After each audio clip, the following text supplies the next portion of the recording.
मैंने बहुत काम किया है मिलिटेंसी में भी, एज यूथ कांग्रेस प्रेसिडेंट बना हूँ, मैंने बहुत काम किया है। 2005 में जब मैंने इसी दिन मीर साहब उस वक्त थे, उस रैली में उसने मुझे गाइड किया है। चीफ मिनिस्टर को आना था, मिलिटेंट ने हमला किया और 4 हमारे ब्लॉक प्रेसिडेंट शहीद हो गए 2005 में शेर कश्मीर पार्क श्रीनगर में। हमने बहुत काम किया है, हम और काम करेंगे। इंडियन नेशनल कांग्रेस और राहुल गांधी को मजबूत करेंगे। आज मैं ज्यादा नहीं बोलूंगा, मैं 2-3 नारा दूंगा, उसको खतरनाक जवाब देना। इंडियन नेशनल कांग्रेस, दो हाथ उठाओ, दो हाथ अशेष खाई लग में शेयर इंडियन नेशनल कांग्रेस, जनाब मीर साहब, जनाब कर्रा साहब, पीरजादा मोहम्मद सईद साहब, रमन बला साहब, रविंदर राणा जी, चनी सिंह जी, सतेश शर्मा जी, रतन साहब, लिहाजा बलबीर सिंह जी, इसमें मैंने आज MLA एक वोट दिया था, अभी इसको बैलेंस है मेरा, लिहाजा ये वो भी उसका भी ख्याल रखे। लिहाजा जो मीर साहब ने आपको बोला, हमको बराबर चाहे हुक्म होगा पार्टी का, कहाँ जाना, क्या करना, किस तरीके खनबल चौक तक हम जय हिंद जो भारत यात्रा, इसका हम नारे देंगे। राजीव गांधी अमर रहे, बहुत कुछ दिया राजीव गांधी ने इस देश के लिए। कांग्रेस ने जितना कुर्बानी इस देश के लिए दिया उतना कोई नहीं दे सकता। आज है ना नकली लीडर, वो है, ये है, ट्रुथ है, टास है,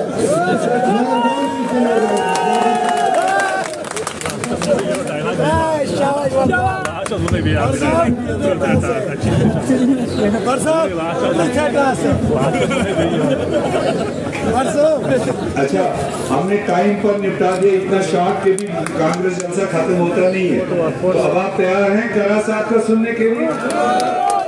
फिर हाथ नहीं खड़ा कर रहे यार, सुनो, कर्रा साहब यूं तो दूसरी जमात में पता नहीं किन किन गाँव में घूमे होंगे, मगर आज पहली बार अनंतनाग के कांग्रेस से जितने आए हुए उनको सीख के कोई जाना है।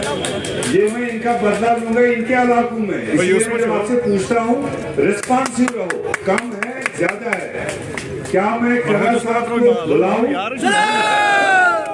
वो कोयडा तो ना आते, मोबाइल में।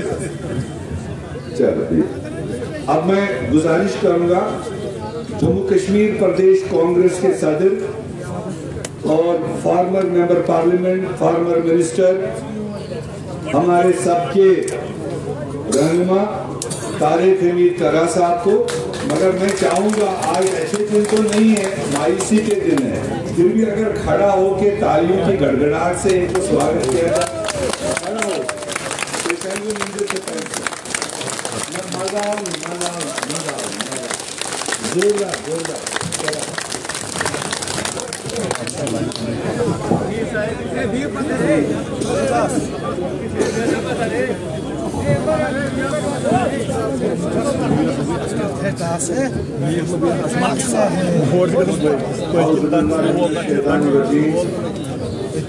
बिस्मिल्लाहिर्रहमानिर्रहीम, नहमदु व नसल्ली अला रसूलिल्लाह। अफराद के हाथों में है, अफराद के हाथों में है अक़वाम की तकदीर, अफराद के हाथों में है अक़वाम की तकदीर, हर फर्द है मिल्लत के मुकद्दर का सितारा।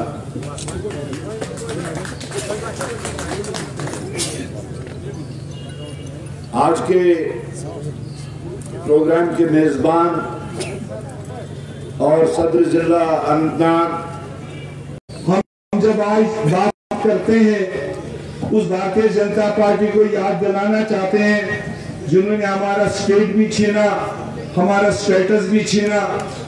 आज आप देख लीजिए, थोड़ी थोड़ी सी एक्टिविटी उन्होंने की, पता नहीं दिल से की या मजबूरियत में की, वो करा साहब बोलेंगे, मगर जितना भी किया उसका खमियाजा किसको उठाना पड़ा? उसका खमियाजा किनको उठाना पड़ा? जम्मू कश्मीर को या उत्तर प्रदेश को? तो जोर से आवाज दो। ये नरेंद्र मोदी जी सुन रहे हैं आपकी, अगर आप आवाज नहीं दोगे तो मेरी आवाज नहीं होनी चाहिए। अगर इस एक्टिविटी का जानी माली नुकसान हुआ वो किसको हुआ?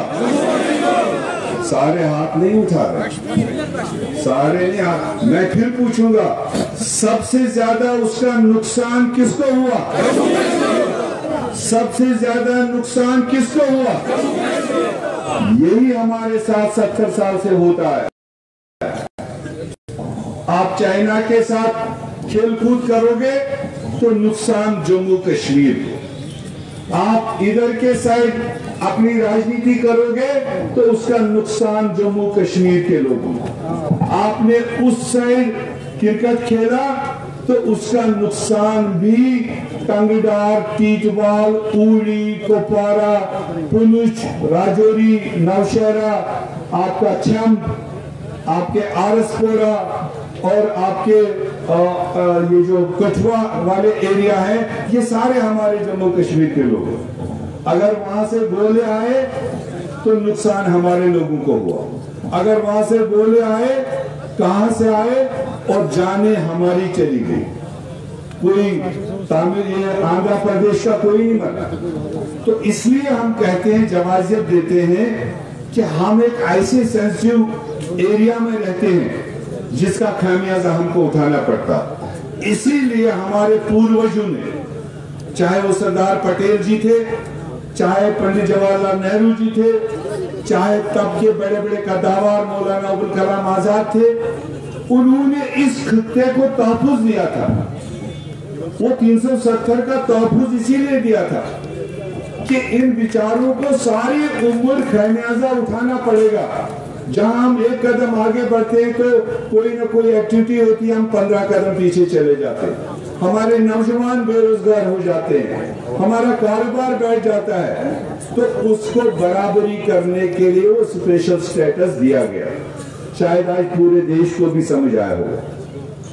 एक एक्टिविटी ने इस वक्त जम्मू कश्मीर में घर बिठा दिया। जो लाखों टूरिस्ट आ रहे थे, एक भी नहीं आ रहा था। हमारी मूवमेंट बंद हो गई, हमारा कारोबार, हमारा रोजगार बंद हो। तो इसलिए मैं आपके बिहाफ से, कांग्रेस पार्टी के बिहाफ से अपील करूंगा मरकजी सरकार को। आज की सरकार को आपने देखा कि किनको इसका खामियाजा उठा, इसको भरपाई करने के लिए जल्द अज जल्द इकदाम उठाओ, हमारी रियासत बहाल करो, हमारी ताकत को बहाल करो, ताकि हम अपने रिसोर्सेज से अपने लोगों को कुछ इसकी भरपाई कर सकते हैं। ये मेरी जबरदस्त डिमांड है आप सब लोगों की बिहाफ से। मैं ज्यादा टाइम न लेते हुए मैं गुजारिश करूंगा रविंद्र शर्मा जी से कि वो आकर के 2 लफ्ज आज के इस जय हिंद यात्रा के बारे में आपके सामने रखे। उसके बाद बल्ला साहब और करा साहब।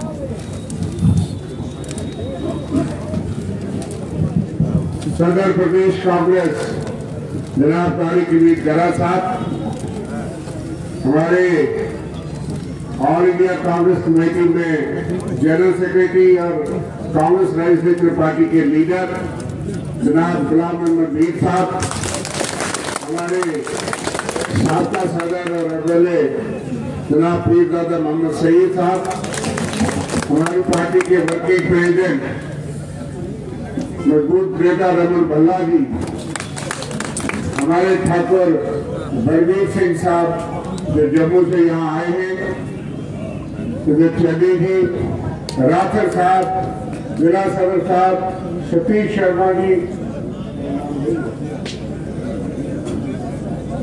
और यहाँ पीछे बैठे हुए हमारे सारे दिग्गज नेता, क्योंकि मैं सबको आदाब नमस्कार आप सबको। आज एक तो मुबारकबाद यह है कि हमारे बीच में हमारे पुराने साथी मोहम्मद नबी भट्ट साहब हमारे बीच में वापस शामिल हो रहे हैं और उनका स्वागत है। आज बहुत अहम दिन है इस देश के अंदर।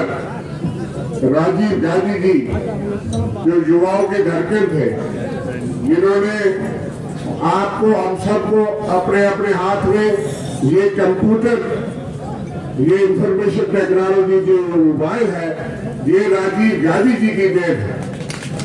आज देश के अंदर 10,45,000 महिलाएं अगर 33% पंचायत राज के आरक्षण का फायदा लेकर के नुमाइंदा है, वो राजीव गांधी की देन है। और अगर युवाओं को 21 साल से 18 साल वोट का अधिकार दिया तो वो राजीव गांधी की देन है। आज उनका शहीदी दिन है। मीर साहब ने विस्तार से बताया। इनको तो बहुत करीबी इनको काम करने का मौका मिला। हम भी स्टूडेंट लाइफ में थे, लेकिन उन्होंने इस युवाओं को 21वीं सदी का नारा दिया जब लोग सोते नहीं थे। मुझे याद है कि जब वो ये बात कहते थे तो ये भाजपा वाले दोस्त सो नहीं सकते थे, और जब कंप्यूटर का उन्होंने कंसेप्ट दिया, मुझे पता है उस देश के, उस वक्त देश के बहुत बड़े नेता भाजपा के, वो बैलों का एक जुलूस लेकर के पार्लियामेंट की तरफ चले कि कंप्यूटर बॉय जो है वो यहाँ युवाओं को रोजगार नहीं मिलेगा। ये राजीव गांधी के लिए कहते थे कि देश के अंदर आज सबसे बड़ा दुनिया में भारतीयों को रोजगार है वो कंप्यूटराइजेशन से है। और इसलिए हम जो हिंदुस्तान और पाकिस्तान के दरमियान में कशीदगी बढ़ गई, वो भी हमारे सामने है।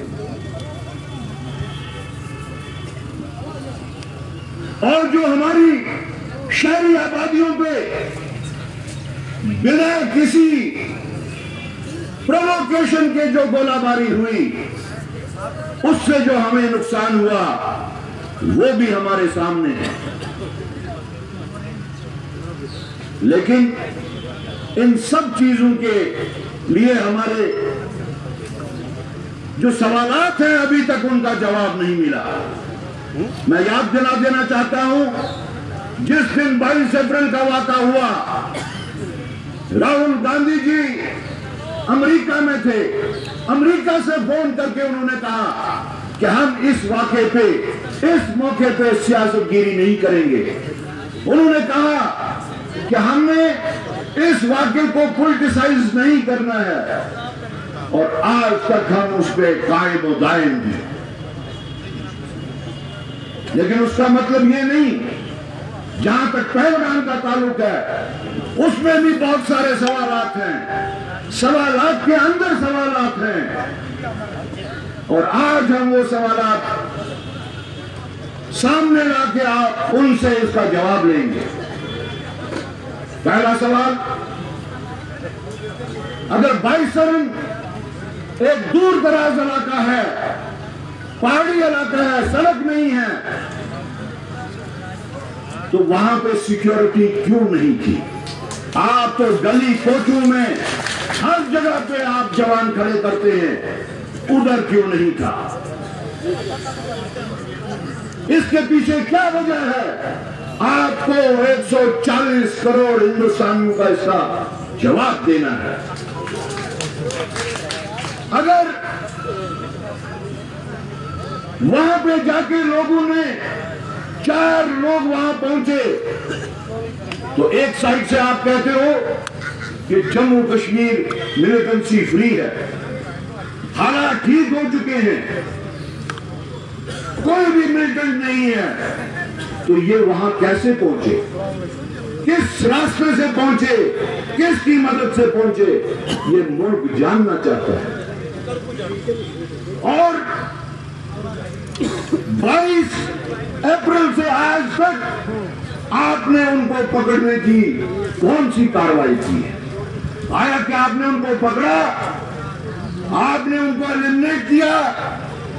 ये मुल्क जानना चाहता है कि उनके साथ में क्या हुआ, और अगर वो वहां पहुंचे तो उसकी जवाबदेही किसकी है, जवाब तलबी किसकी है कि कैसे पहुंचे वो वहां और 27 लोगों को शहादत की नींद सुला दी। ये सवाल और इनके जवाब पूरा मुल्क जानना चाहता है। उसके बाद में जब हिंदुस्तान और पाकिस्तान के दरमियान तनाजा उठा, हालात खराब हुए और गोलाबारी हुई, कश्मीर में भी गोलाबारी हुई, जम्मू में भी गोलाबारी हुई, पुंछ में 15 लोगों ने शहादत दी। सबसे उसमें दिलदोज शहादत जो थी वो 2 जुड़वा बच्चों की थी। 13 साल के जुड़वा बच्चे गोले के असर उसमें आके वो शहीद हो गए। उनका नाम जैन और जूना। मुल्क जानना चाहता है कि अगर आपने मुल्क की हिफाजत के लिए यहां के फौजियों को झोंक दिया तो उसके बाद में आपने सीज फायर कैसे किया और क्यों किया? हम जानना चाहते हैं। हमको तो हमने इतना ही देखा कि ट्रंप ने अमेरिका में एक ट्वीट लिखा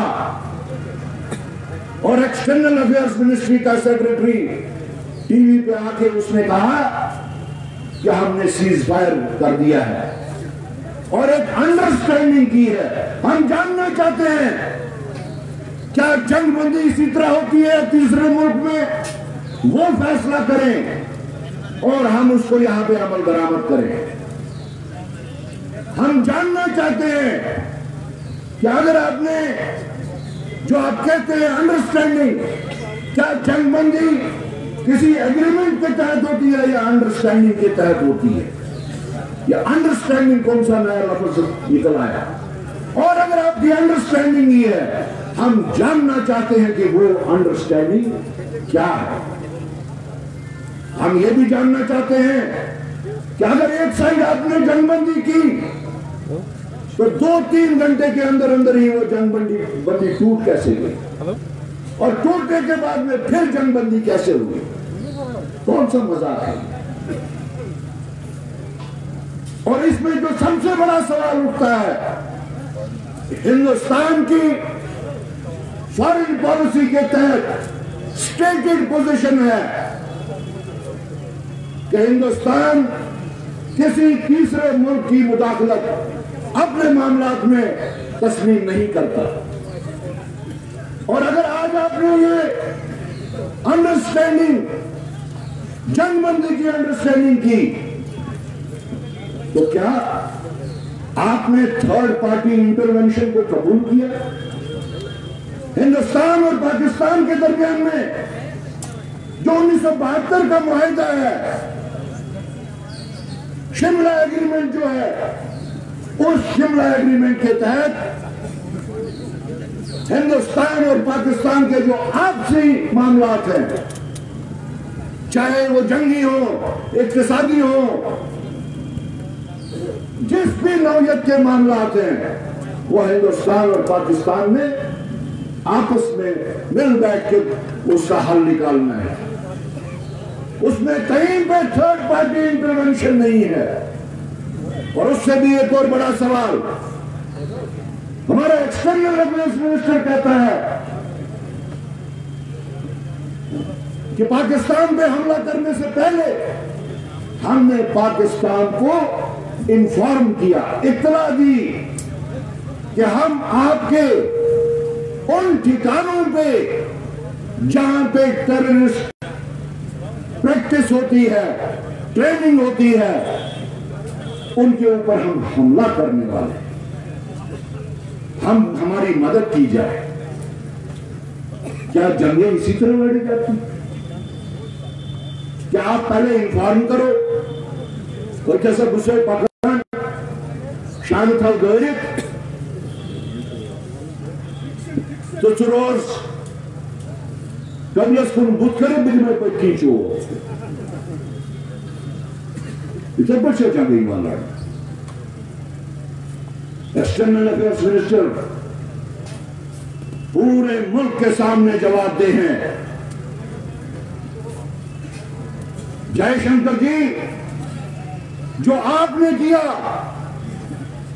वो ट्रीजन है अपने मुल्क के खिलाफ, वो आपने गद्दारी की है। आपको न कि सिर्फ इस मुल्क को जवाब देना है बल्कि आपको अपने ओहदे से भी इस्तीफा देना चाहिए। होम मिनिस्टर साहब, आप खासतौर से 2019 के बाद हमारे हकूक, आईनी हकूक, हमारे इख्तियारात, हमारी शिनाख्त को छीनने के बाद लगातार कहते आ रहे हैं सब कुछ ठीक ठाक है, अब पत्थरबाजी नहीं होती, अब दुकानें बंद नहीं होती, अब स्कूल बंद नहीं होते, अब कारोबार दिन दुगना रात चुगनी तरक्की कर रहे हैं और उसका क्रेडिट आप अपने सर लेते हैं 2019 के उस गैर आईनी और गैर जमहूरी फैसले को लेकर। लेकिन आज सवाल उठता है आप पे, अगर एक साइड आप क्रेडिट ले रहे थे तो आपकी सिक्योरिटी लैब्स, आपका इंटेलिजेंस लैब्स, सुनने में आता है, मीडिया में हमने सुना देखा कि 3 दिन पहले ही सरकार को इस बात की इत्तला थी कि जम्मू कश्मीर में, बिलखसूस कश्मीर में कुछ न कुछ होने वाला है।